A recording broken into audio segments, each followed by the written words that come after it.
Olá pessoal, tudo bem? Vamos a mais uma aula de desenho arquitetônico. Essa é a aula de número 12, eu sou o professor Paulo Vanucci. Hoje nós vamos falar sobre peças gráficas, elevações, detalhes, sistemas de cotagem e nome dos ambientes. Essa aula, a referência que nós estamos utilizando pertencem à professora Karina Andrade Matos e a professora Laís Bin Romero. O crédito da aula vai todo para elas. Algumas partes, outros tipos de referência que a gente está usando também, pertence à apostila de desenho técnico para engenharia civil, Dr. Marco Antônio Rossi. E alguns desenhos que aparecerem aí pertencem ao autor do desenho técnico arquitetônico auxiliado por computador, Simval Xavier. Vou abrir aqui o ponteiro, tá? Então, primeiramente, a gente vai tirar algumas dúvidas que ocorreram na apresentação dos trabalhos durante essa semana. Primeiramente, a questão de muro e parede. Quando acontecer de nós termos um muro, por exemplo, como esse, que tem 25, no caso aqui é 25 centímetros, tá? 25 centímetros aqui,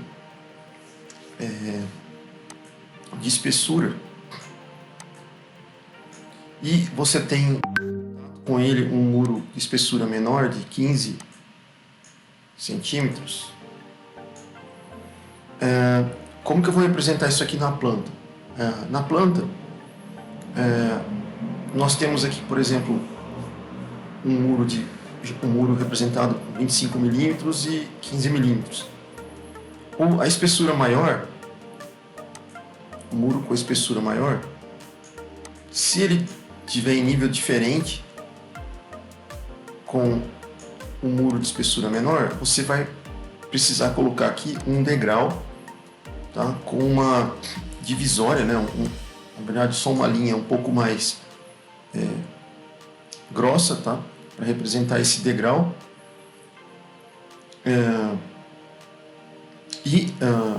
Do outro lado a gente não tem nada, tá? Mas como tem esse desnível, você mantém. Agora, se o muro estivesse no mesmo nível que esse muro mais baixo, tá? O que aconteceria? No mesmo nível você não precisaria desse degrau, então aqui ficaria apenas a linha, só a cor branca, certo? Mas como tem esse desnível, a gente precisa colocar essa linha aqui, essa linha divisória. Outra coisa, na planta você pode puxar uma linha de chamada, tá? Como essa daqui, ó, colocando a palavrinha muro, e você dá um espacinho e coloca a altura do muro, 2,10 metros. Você pode colocar isso na planta. Quando você não tiver recuo do muro para a casa, então você vai fazer a casa, a construção colada no muro, você precisa colocar um muro mais espesso, que é o de 25, no caso aqui 25 milímetros, a nossa desenho da planta. Beleza? Então você precisa colocar primeiro, depois você precisa dimensionar a sua calha, colocar a calha aqui e depois vem a cobertura. Você não pode avançar o espaço com a calha e o telhado, avançar esse espaço do muro para o vizinho, tá? Porque você corre o risco de, durante uma chuva, por exemplo, que a água caia no terreno do vizinho, e isso você não quer, certo? Então, construa um muro com essa espessura, comece a calha, projete a calha, termina o muro, começa a calha, e aí você vem com o telhado, certo? Deixa eu ver o que mais aqui para falar. Bom, basicamente é isso. Outra coisa, se você tiver, por exemplo, um muro, a sua casa está do lado esquerdo e você tem o vizinho do lado direito. O que acontece? o vizinho, se ele for construir um muro aqui, tá? Você precisa primeiro impermeabilizar essa junção que será feita entre os dois muros. Então você coloca aqui um rufo, por exemplo, você impermeabiliza o meio e aí constrói-se esse outro muro, certo? Se feito isso, você precisa colocar sobre o muro, tá? Para que a água não infiltre aqui no meio, dê um problema de infiltração e aí nenhum das duas pessoas aqui, das duas casas, vão assumir o risco que está acontecendo aí com o muro, né? Então precisa ter a proteção do rufo em cima, certo?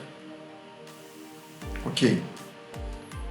Em relação a portas, janelas e esquadrias, eu vou comentar o seguinte: no trabalho de vocês, nós colocamos, por exemplo, para uma janela,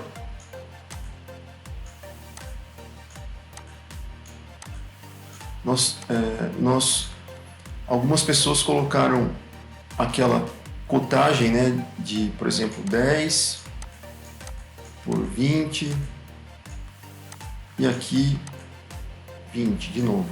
Um exemplo, tá? Não é errado isso daqui, você pode cotar assim, mas devido a algumas outras informações que eu obtive, nós vamos utilizar agora uma cotagem um pouco mais simplificada. Então, por exemplo, para a janela, nós vamos usar agora códigos. Então, tem essa janela aqui, por exemplo, você vai usar simplesmente o código J1 na janela e você vai cotar aqui, ó, do lado de dentro, por exemplo, tá?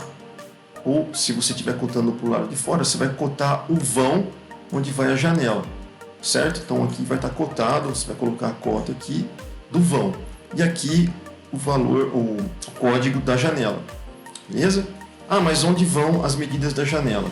As medidas da janela você vai construir do lado do seu desenho um quadro geral de esquadrias. Aqui no caso nós temos as portas e os códigos delas, tá? Aí você tem folha, dimensão, então você vai construir código, você pode colocar dimensão, se o material se tiver isso, né? A verga, lateral, soleira, etc. No caso de portas, tá? Então esse é o quadro geral que você vai utilizar segundo a norma, tá? Para não ficar enchendo de números, né, o seu desenho, beleza? Para portas, você vai utilizar a letra código P na frente 1, porta 1, né? Puxar um tracinho aqui e colocar as dimensões da porta. Para janela, você pode também puxar esse tracinho aqui para o meio, colocar essas dimensões e colocar J1. Mas para não ficar muito carregado, tá? Eu recomendo que vocês utilizem J1 direto. Se precisar, você pode puxar uma setinha aqui, ó, uma tracinha, né? Ligar a essa circunferência, tá? E aí vai ficar desse formato, ok? Para portas também você pode só representar P1 aqui. Então, ao invés de a gente representar dessa forma, que não é errado, tá, pessoal? Que a gente utilizou nas outras aulas, nós vamos tentar utilizar agora esse tipo de representação que não polui tanto os desenhos, tá? E aí, ao lado dos desenhos, vocês vão colocar o quadro geral de esquadrias. A questão das paredes, tá? As paredes, nós temos vários tipos de tijolos que comportam as paredes, constituem as paredes, né? Então, aqui tijolos, por exemplo, de 20 por 10, 20 por 10, por 13, 20, 10, 20, tá? Blocos de 8 furos, 6 furos e maciço. E aí é o seguinte, nós temos a classificação do seguinte, ó, paredes de uma vez são paredes cuja espessura coincide com a menor dimensão do tijolo ou do bloco. Então, por exemplo, aqui o tijolo, ele está na vertical, a dimensão dele aqui, ó, é menor. Então, ele é parede de meia vez. Se o bloco for deitado, a espessura dele aumenta, então é parede de uma vez. certo? Parede de meia vez, parede de uma vez. Aqui, por exemplo, uma parede de uma vez, tá? Ela vai aparecer para a gente dessa forma aqui. Então aqui você tem parede de uma vez, parede de uma vez. Para a gente, parede de uma vez vão ser paredes mais finas, de 15 centímetros. Paredes de meia vez, né, meio tijolo, centímetros. Paredes de um tijolo, tá, ou uma vez, para a gente vai ser de 25 centímetros, ok? Paredes revestidas para a gente, se as paredes de uma vez, tá, 25 centímetros. Então, tijolo de uma vez. Paredes externas, muro, por exemplo, paredes externas de construção. Tijolo de meia vez, tá? Paredes internas, então 15 centímetros.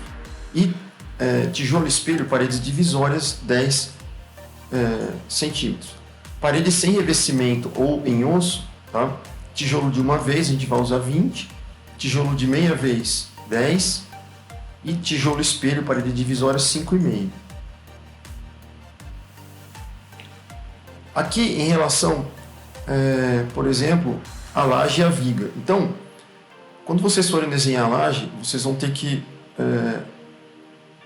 selecionar primeiro um tipo de rachura para a laje, né? E aqui, ó, você vai ter essa formação entre a parede, a viga e a laje. Você precisa adicionar essa partezinha aqui que corresponde à viga, que vai depender muito da altura do pé direito, tá? E o quanto ele vai carregar em peso acima dele. Essas duas coisas vão fazer com que a viga tenha um tipo de geometria diferente uma da outra, tá? Aqui nós temos a fundação desse exemplo é uma sapata ou alicerce, aí vem o contrapiso e o piso. Fundações diretas, por exemplo, como essa aqui, com parede de um tijolo, tá? Nós vamos ter na fundação, para esse caso, alicerces de 2 tijolos, com uma sapata que vai ter uma largura mais ou menos de 3 tijolos, tá?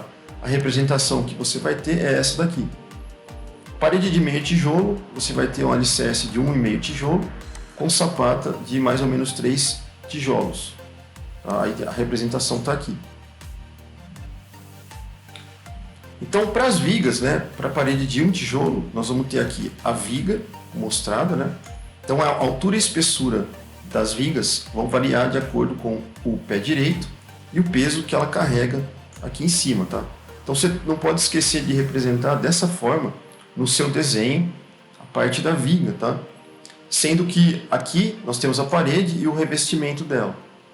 Se for uma parede de meio tijolo, tá? A viga já vai ter esse formato aqui, em T, por exemplo, e vai ter esse desenho, tá? A representação do piso e do contrapiso, então, o que acontece, né? Então, quando a gente corta uma porta, o piso e o contrapiso passam por baixo da porta, que é o caso aqui, ó. Então, se aqui eu tenho uma porta, o piso passa por baixo da porta. Agora, quando a gente corta uma parede, o piso e o contrapiso, ele morre na parede, tá? Então aqui o piso e o contrapiso, ele morre aqui, ó, tá? Morre na parede, certo? Representação, então, em detalhe aqui, ó, ok? Do piso e contrapiso. E a questão da soleira, que eu vi em alguns desenhos, tá? Então, por exemplo, quando a gente tem um desnível como esse aqui, tá? No caso, a gente vai puxar para o lado da porta, né? Então, um desnível você tem que indicar com uma linha. Agora, se, por exemplo, numa porta como essa, tá? Eu tenho aqui a folha da porta. Se na porta tem a soleira, ou seja, tem essa pequena parte aqui na porta, e os níveis são diferentes dentro e fora, por exemplo, você precisa indicar essas duas linhas. Agora, se dentro do cômodo e fora não tem níveis diferentes, você não precisa indicar nada aqui, certo? Vai ficar vazio. Agora, se dentro do seu cômodo tem um nível, por exemplo, diferente do de fora, só que o nível começa por aqui, você precisa traçar uma linha nessa região. Agora, se o desnível começa bem nesse limite, o seu desnível fica aqui. Então vai depender onde está o seu desnível e essa linha vai aparecer para dentro ou para fora. Tá? Você tem que tomar cuidado com isso. Então essas foram algumas dúvidas que apareceram nos seus desenhos e a gente esclareceu aqui nessa aula. Agora a gente vai começar a falar de elevações. Então, o que são elevações? Elevação é uma representação gráfica, tá? Então, um desenho como esse, em projeção vertical, então ele vai aparecer verticalmente, você não vai ver ele em planta. É ortogonal, você vê a 90 graus do plano da sua visão. Tem planos internos, tá? É praticamente como se fosse um corte, né? Planos internos ou de elementos de edificação. Então, isso segundo essa norma, tá? A 6492/2021. E o que você vê na elevação, tá? Aqui, por exemplo, nesse tipo de elevação, nós temos esse tipo desse móvel aqui. Então, uma das coisas que aparece na elevação, por exemplo, são alguns móveis fixos. Por exemplo, móvel com, esse caso aqui é um móvel com rodízio, tá? Então você está vendo os rodízios aqui. Você tem as prateleiras aqui, tem uma iluminação com LED embutida aqui nessa prateleira, tá? Então, na elevação você pode representar esse móvel. Isso é um exemplo, tá? Você vai representar também, por exemplo, uma porta existente ali. Você vai representar saída das tomadas, por exemplo, pontos de tomada. Aqui você já vê um. Aqui você vê outros pontos de tomada. Então, por exemplo, aqui, ó, eu estou indicando outra coisa, né? Essa parte aqui, ele indicou a pintura na mesma cor da fachada, tá? Então, ele indicou essa parte superior. Então, você vai prever pontos elétricos, tá? Por exemplo, pontos de TV. Por exemplo, aqui você vem a TV, você tem um móvel aqui, certo? Mais pontos de tomada, que a gente está vendo aqui. Então, essa é a elevação. A escala dela é 1:25, certo? Desenho número 2 da folha 2, por exemplo. As elevações elas vão servir para complementar as informações que não foram contempladas nem nos cortes e nem nas plantas, segundo a NBR 6492. Então, qual que é a finalidade da elevação? Então, ela vai fornecer informações em ambientes como esses daqui, ó, com mobiliários fixos. Então, aqui exemplos, a gente tem, por exemplo, essa bancadinha aqui, tá? Tem as cadeiras em volta, a gente está vendo. Temos essas cadeiras, são os mobiliários. Temos mais mobiliário aqui, ó. Tá? Aqui uma TV, por exemplo. O que mais? Paginação de revestimentos, isso aqui eu vou falar no próximo slide. Informação de pontos de abastecimento de tomadas, tá? Ok? Então, isso aqui é o que vai ser fornecido nas elevações. Aqui você vê códigos, por exemplo, aparecendo, especificando partes da janela, por exemplo. Nós temos códigos para alguns móveis, tá? Aqui. O que mais? Temos códigos para televisão, por exemplo, para esse tipo de cadeira, certo? Então, você fornece informações de ambientes com mobiliários fixos, paginação de revestimento e pontos de abastecimento de tomadas. Então, para isso serve essa elevação. A escala aqui, você pode usar 1:25 ou 1:50. Bom, a gente falou em paginação do piso, então o que é a paginação do piso? Então, a paginação do piso vai ser um planejamento que vai estabelecer como vai ser o desenho do piso em determinado cômodo. Então aqui, por exemplo, temos esse piso, ele foi planejado, tá? Pensado nesse tipo de desenho, certo? Ou poderia ser nesse tipo de desenho. Aqui então nós temos mostrando essa elevação com maiores detalhes, né? Aqui, por exemplo, ó, nicho com iluminação embutida, aqui pontos elétricos existentes, aqui também, nichos com iluminação embutida também, aqui ó, nesse armário, por exemplo, temos iluminação embutida, certo? Que é aqui nós temos pontos elétricos, como eu mencionei, embutido ponto elétrico aqui nesse armário. Então isso, pessoal, seria a elevação, e nós definimos o que seria a elevação.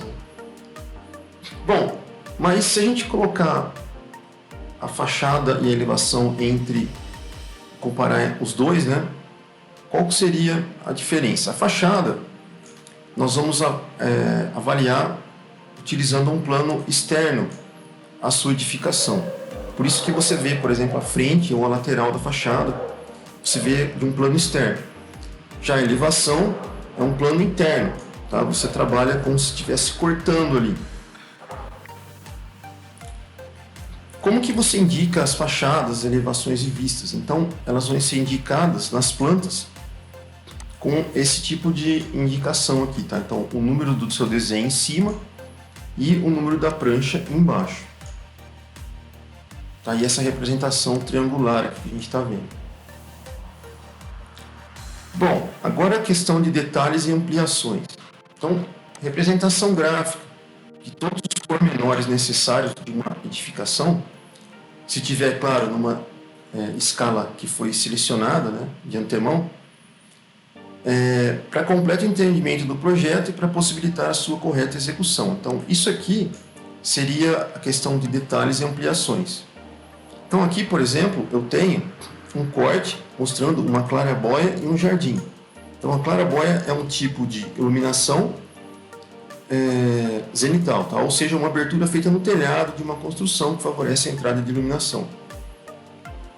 Então, nesse corte, nós vemos detalhes, tá? Por exemplo, até parafusos são marcados nesse desenho, onde vão ser inseridos no seu projeto, tá? Você tem aqui, por exemplo, mostrando partes de grama, substrato da sua edificação. Aqui um exemplo de claraboia, tá? Nós também podemos mostrar detalhes e ampliações, por exemplo, de escada de uma piscina. Então, como que você vai fazer a montagem da escada da piscina? Tá? Você indica ela, por exemplo, aqui, nesse tipo de desenho, numa escala 1:10, tá? Ou maior, e fornece todas as informações da montagem de escada para piscina, tá? Aqui nós temos detalhes de construção de parte da escada. Então, a montagem você vai ter madeira, depois você vai colar com o material poliuretano, por exemplo, PU, a madeira e a parte desse pavimento, né? Esse piso aqui, né? Aí você tem de novo a parte aqui de madeira, a cavilha que vai ser encaixada, o parafuso e a bucha nessa montagem. Então você indica esses detalhes da montagem da escada.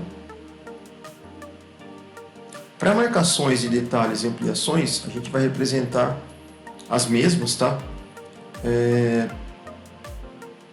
Conforme esse exemplo abaixo. Então, aqui, por exemplo, se eu quero marcar um detalhe dessa janela, então o que eu faço? Faço uma circunferência aqui, puxo uma chamada para cá e coloco o número desse detalhe, 7, por exemplo, tá?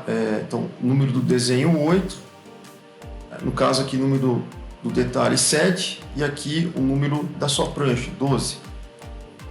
Beleza? Aqui você tem, nesse caso, ele pegou para esse detalhe aqui, ó, tá? Esse detalhe todo, Ele puxou aqui para o lado.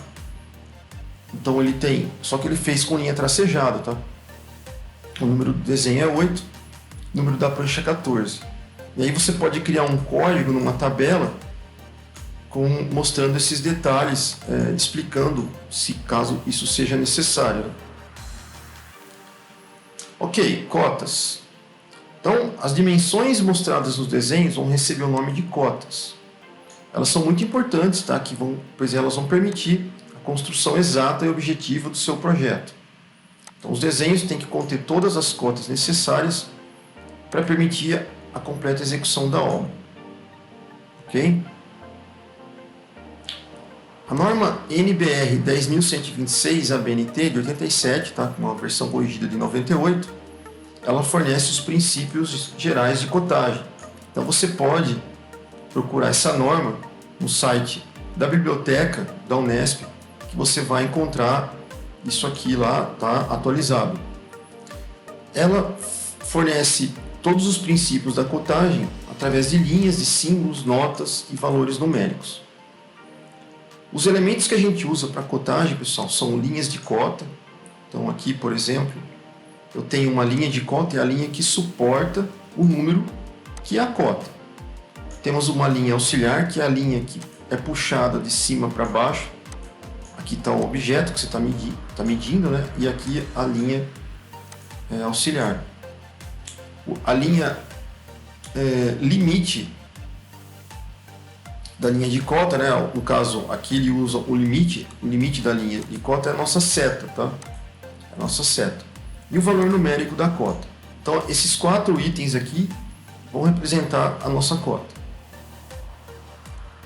Segundo a NBR 6492, toda e qualquer medida expressa em peças gráficas de projetos arquitetônicos e urbanísticos são as cotas. Então, as cotas vão ser indicadas utilizando o sistema métrico de medidas, tá? Para a gente, na arquitetura, nós vamos usar esses tracinhos aqui em 45 graus, tá? Em relação a essa linha de chamada. Então, nós vamos sempre usar esse tracinho. Mas você também tem a opção de utilizar esses pontinhos, tá? Caso você queira. Não é recomendado que você use, assim, não é que não é recomendado, você pode usar para arquitetura, tá? Mas os arquitetos utilizam mais esse tipo de nomenclatura para cotagem, tá? Ao invés desse daqui. Esse tipo de seta é mais utilizado para engenharia, certo? Então, segundo a NBR 6492 de 2021, as linhas de cota devem estar preferencialmente fora do desenho, tá? Então, essas linhas de cota aqui você vai puxar para fora do desenho. Mas, em arquitetura, tá? Se você tiver, por exemplo, aqui uma janela e aqui a parede. Se você quer indicar esse pedacinho da parede, que é a cotagem dela, você pode escrever, por exemplo, a dimensão aqui no cantinho da parede, tá? Então essa parede tem 2 metros aqui nesse canto, tá? Você não precisa estar colocando aqui as linhas de cota, é só colocar um número aqui. Você pode fazer esse tipo de cotagem. Caso você vá cotar fora, aí você vem aqui e coloca o número e as linhas de cota. As linhas de chamada vão ficar de 2 a 3 milímetros distante do objeto. Então essas linhas aqui, ó, vou mostrar aqui. Então essas linhas aqui, que são as de chamada, elas têm que ficar a uma certa distância do objeto. Esse objeto aqui. Então vai ser de 2 a 3 milímetros de distância.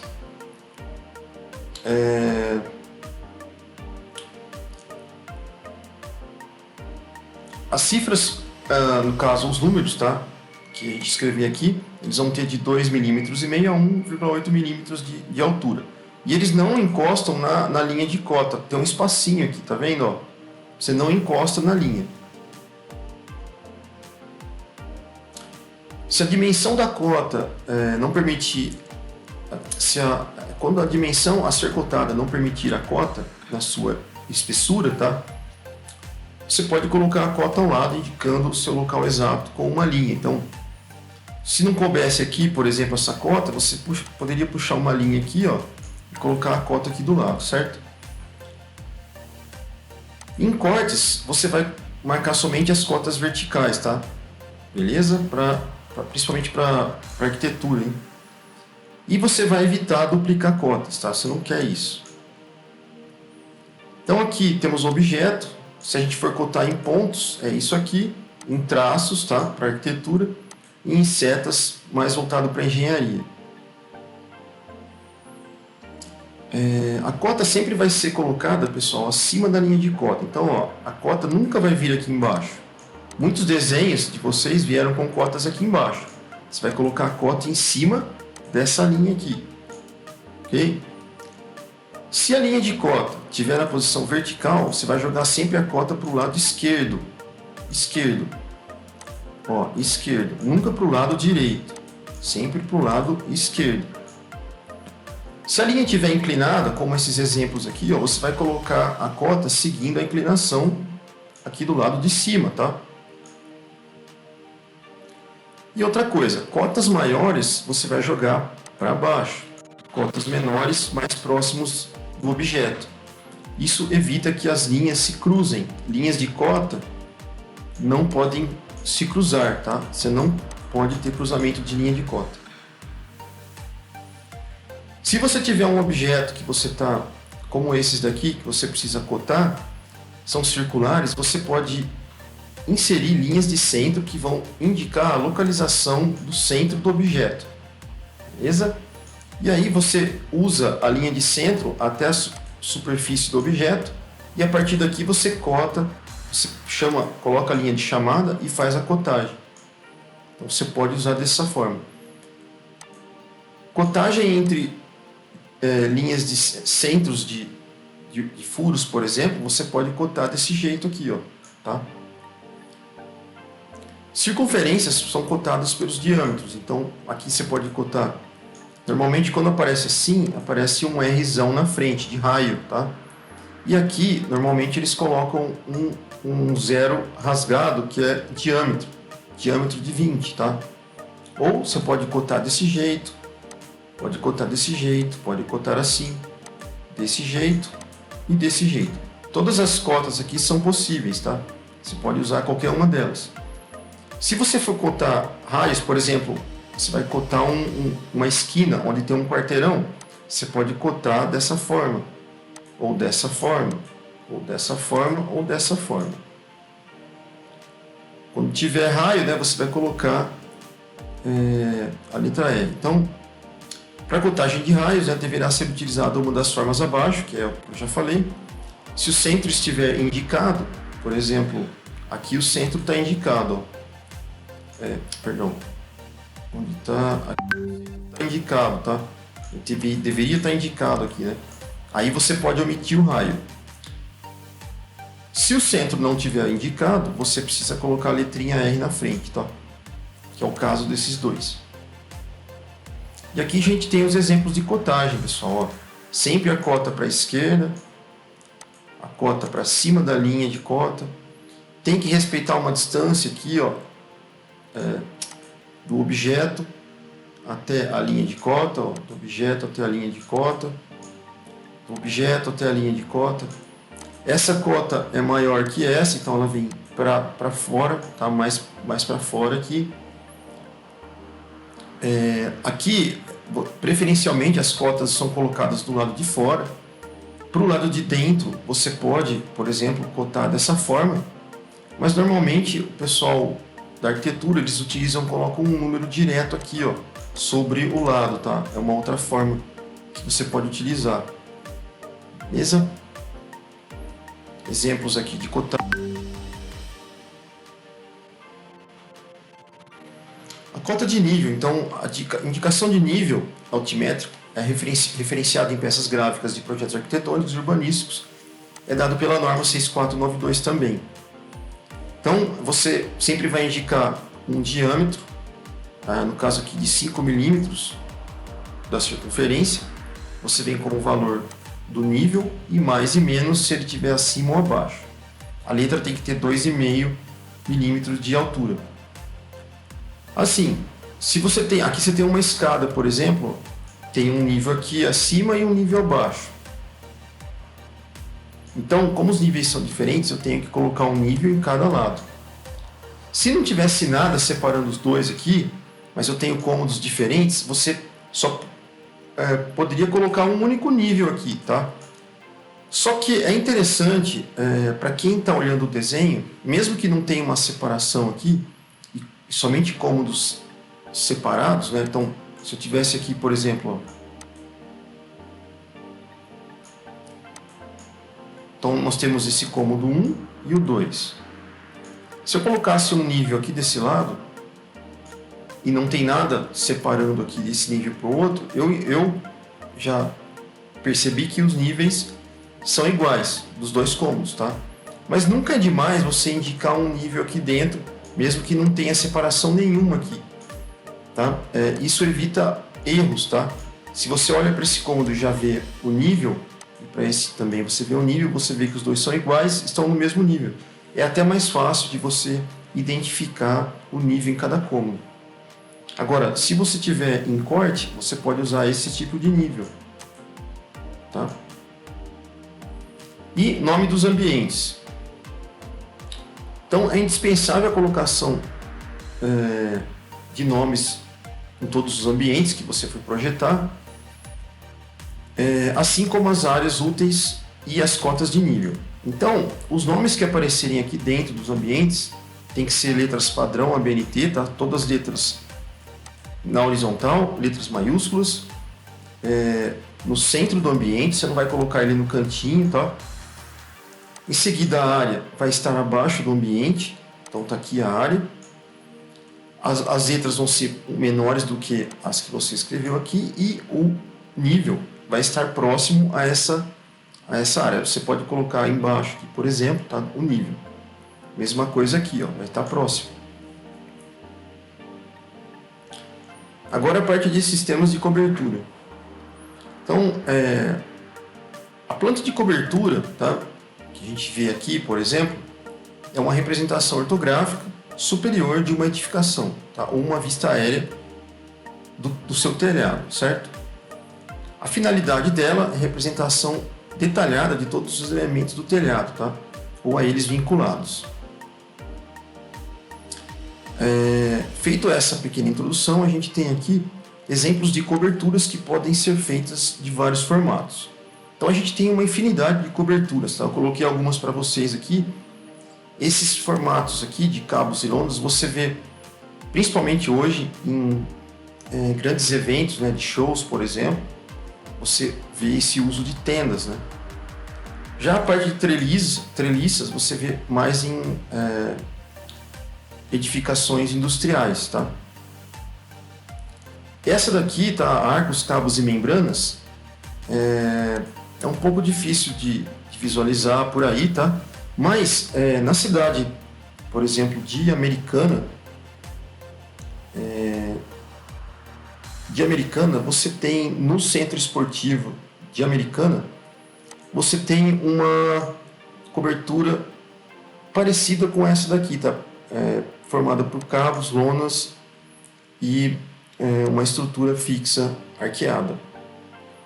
Você também tem coberturas em forma de abóbadas, como essa, lajes, tá? Treliças espaciais, principalmente usadas em rodoviárias, tá? Aeroportos, cúpulas de anel central, como essa, arcos e terças, que são essas barras aqui na horizontal. Temos arcos e abóbadas com fixação inferior e nervuras. Temos coberturas do tipo grelha, como essa daqui, e arcos com 4 apoios, tá? Então esses são alguns tipos de sistemas de cobertura. Bom, os tipos de cobertura que nós temos podem ser feitos de diversas formas, tá? E também com materiais diferentes. Então a gente pode ser feito com lajes impermeabilizadas, coberturas vegetais, telhados ocultos, né, ou por platibandas, e telhados simples, né, ou de várias águas. Vamos pegar aqui um exemplo. Primeiro, né, questão de tipos de impermeabilização de lajes, tá? Tem diversos tipos de impermeabilização. Os mais comuns a gente tem a manta asfáltica, por exemplo, essa daqui, tá? Com poliureia e poliéster flexível. Aqui, por exemplo, ó, a gente tem uma proteção mecânica, que é o contrapiso. Você tem uma camada separadora, que é um filme. No caso, ele é de polietileno, tá? Ou papel craft. E uma manta asfáltica, que é essa daqui, que está sendo desenrolada. E por último aqui, ó, o primer, tá? Então, a primeira parte que a gente viu ali são as lajes impermeabilizadas. A segunda são coberturas vegetais. Nesse caso, elas vão melhorar o microclima da sua edificação, né? Também vão ser um filtro natural. Já telhados ocultos ou platibandas, que esse é o exemplo aqui, ó, a platibanda, ela tem um caráter estético, né, para quem vê de fora para dentro, esconde o telhado, tá? E ainda protege essa parte lateral do telhado. Aqui uma platibanda. E por último a gente tem telhado simples ou de várias águas, tá? Esse é um exemplo. Então, a cobertura plana, segundo esse autor Machado, né? Então, chama-se cobertura plana ou telhado plano a cobertura formada por planos, que na prática chama-se cobertura de revestimentos de telhado, tá? Aqui é uma casa, por exemplo, no Rio de Janeiro, tá? De cobertura plana, um exemplo de cobertura plana. Essa aqui é da Pedra da Gávea, tá? No Rio de Janeiro.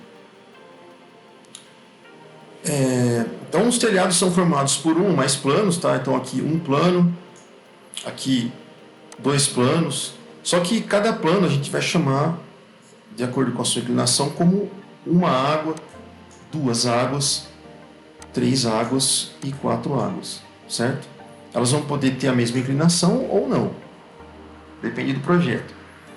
Aqui a gente tem exemplos de telhados com uma única água, duas águas, esse aqui, quatro águas.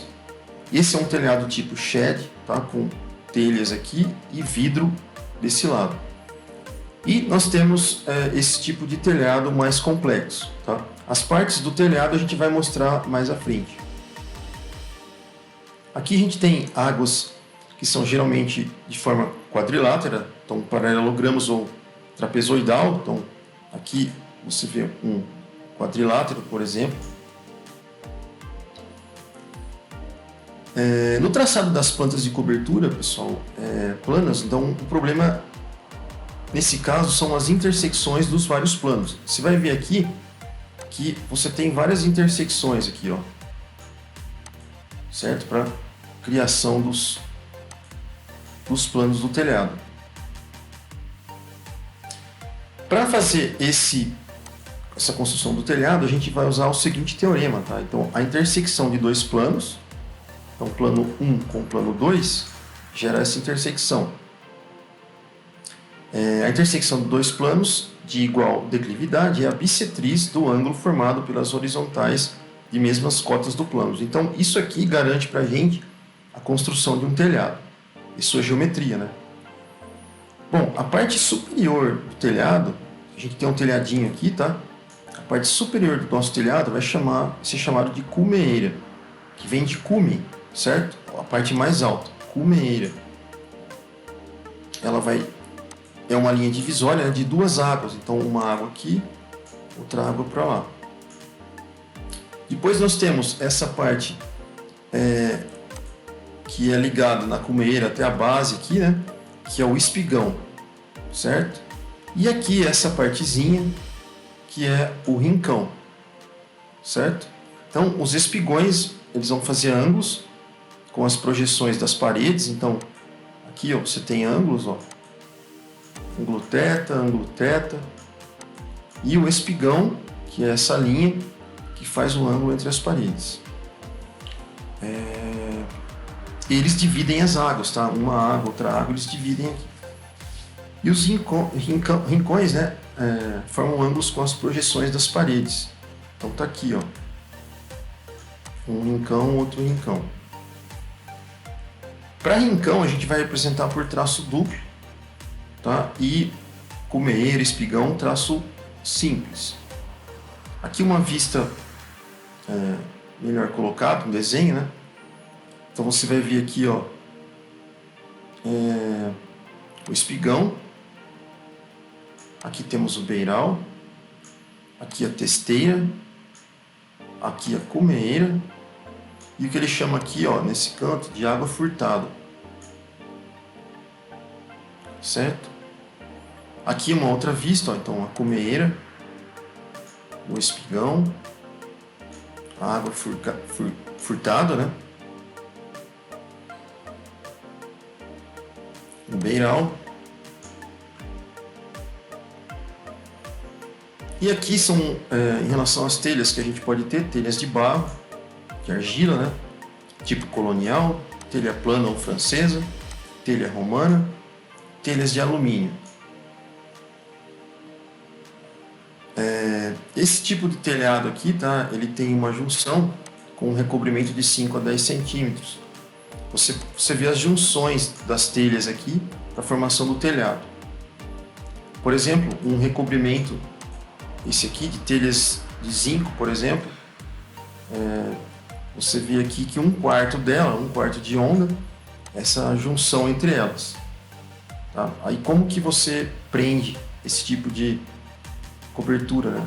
Você tem um parafuso, ele fixa parte, tem um contato aqui entre o suporte dela, né?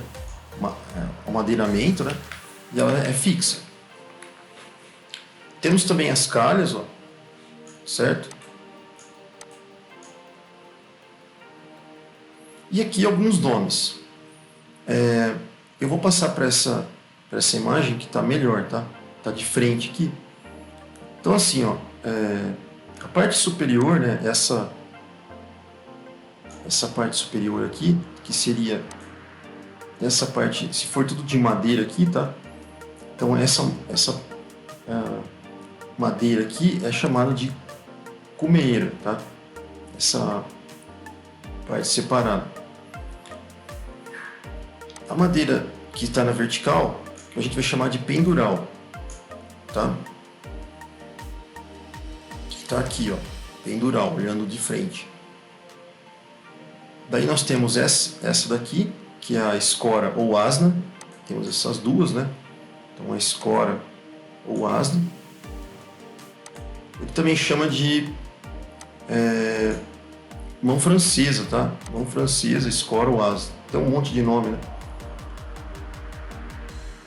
Essa parte de baixo é chamada de linha.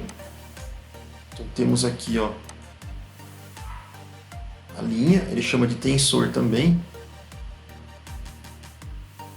Temos essa outra, que é a empena ou perna. Então tá aqui, ó, empena ou perna. Tá marcado aqui, perna. Temos essa outra aqui, que é chamada de terça. Essa aqui seria, tá, a terça. Marcou desse lado. Aí você tem, ó, os caibros, que são esses madeiramentos aqui. Temos as ripas, as telhas, tá, que já foram falados, os capotes e os calços, tá? Aqui a última parte, essa última parte aqui, ó, é chamada de frechal, tá? Ok. Olhando de lado aqui, tá? Num corte AB, por exemplo, nós vemos, por exemplo, essa linha aqui, ó, corresponde à terça. A parte superior, a cumeeira. Aqui, essa linha corresponde à mão francesa, ou asna. E aqui o caibro, tá? Na frente. Portanto, a tesoura, o telhado, pode ser feita de madeira ou de ferro, né? Nós temos um exemplo de tesoura aqui, ó. Então você tem o pendural, você tem a escora ou asna, você tem a perna ou empena e a linha tirante ou tensor, beleza? Então essa é a tesoura. Aqui nós temos a estrutura do telhado, que é formada por ripas, né? E sistemas de caibros, certo? Isso aqui é uma tesoura simples. Aqui nós temos um exemplo de planta de estrutura de madeiramento e ou aço, tá? Aqui ele colocou uma legendinha, tá? Então você vai ver aqui as terças, as cantoneiras. Então aqui, por exemplo, uma cantoneira, cantoneira aqui, cantoneira,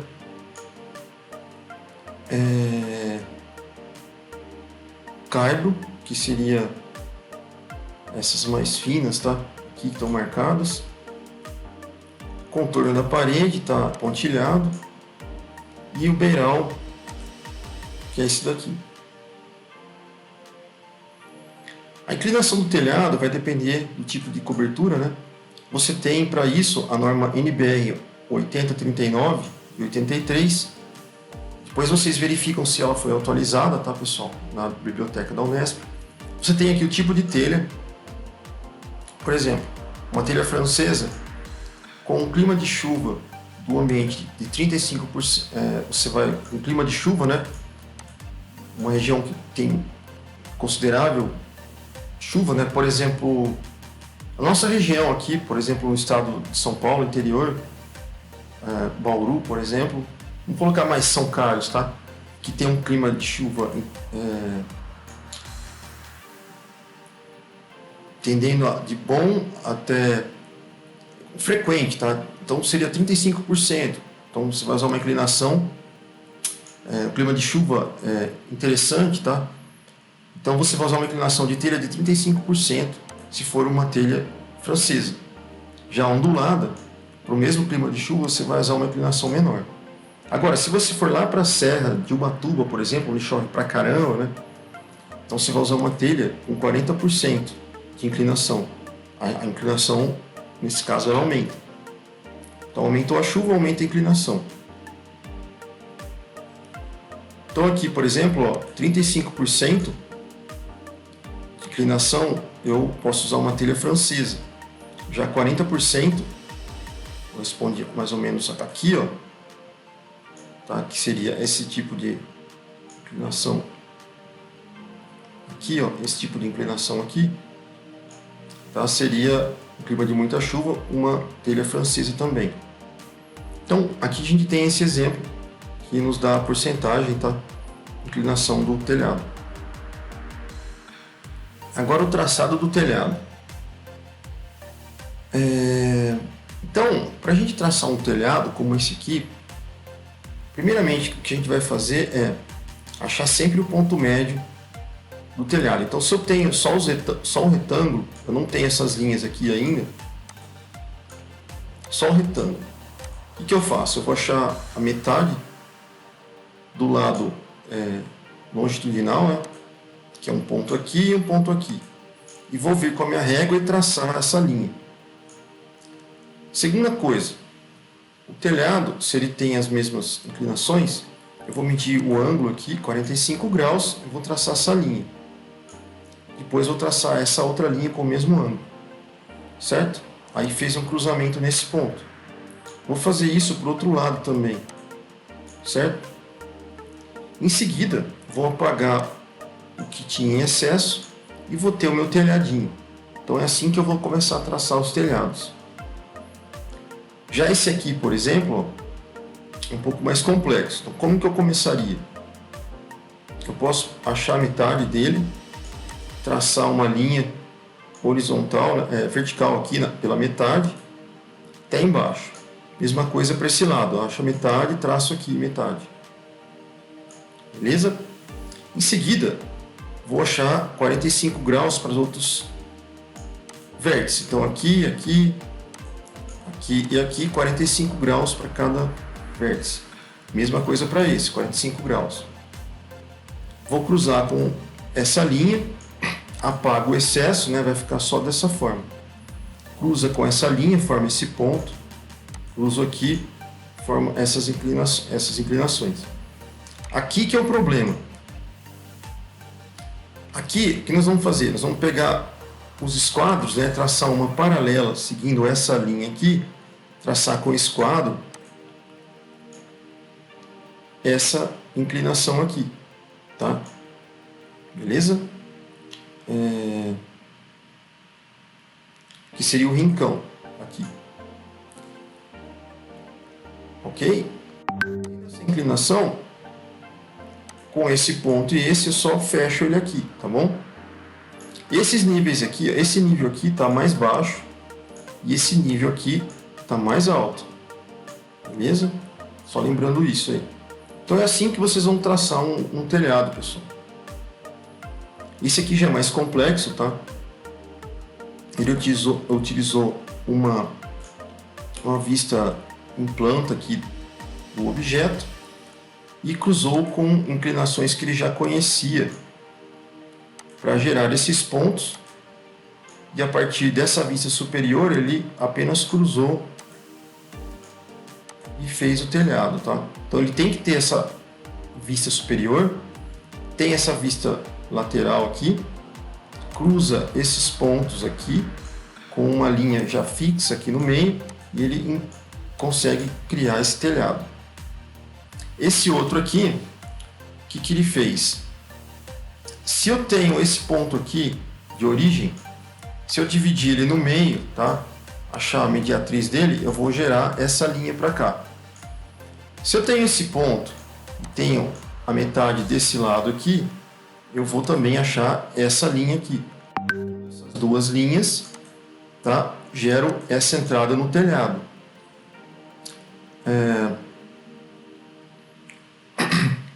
Bom, a partir daqui, desse ponto, eu vou ter uma inclinação, tá? Eu tenho uma inclinação fixa aqui, traço essa linha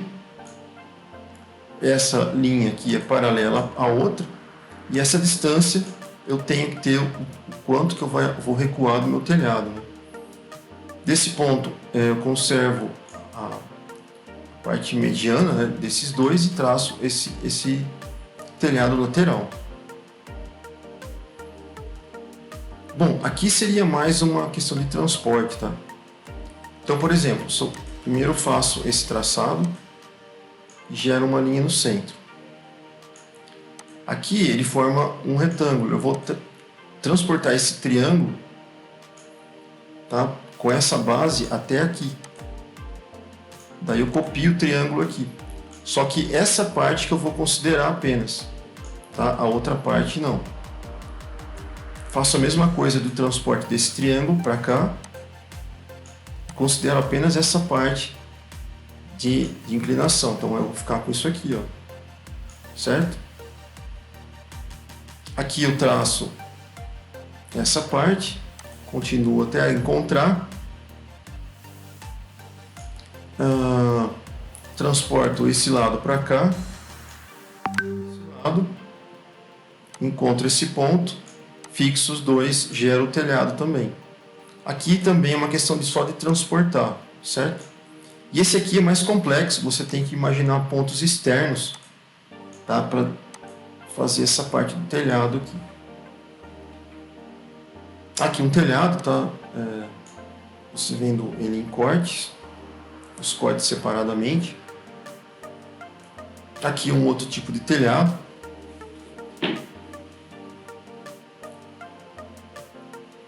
E é sempre bom lembrar, né, que a rede pluvial deve ser indicada no telhado, tá? Ela vai ser constituída principalmente por calhas, por exemplo, tubos condutores.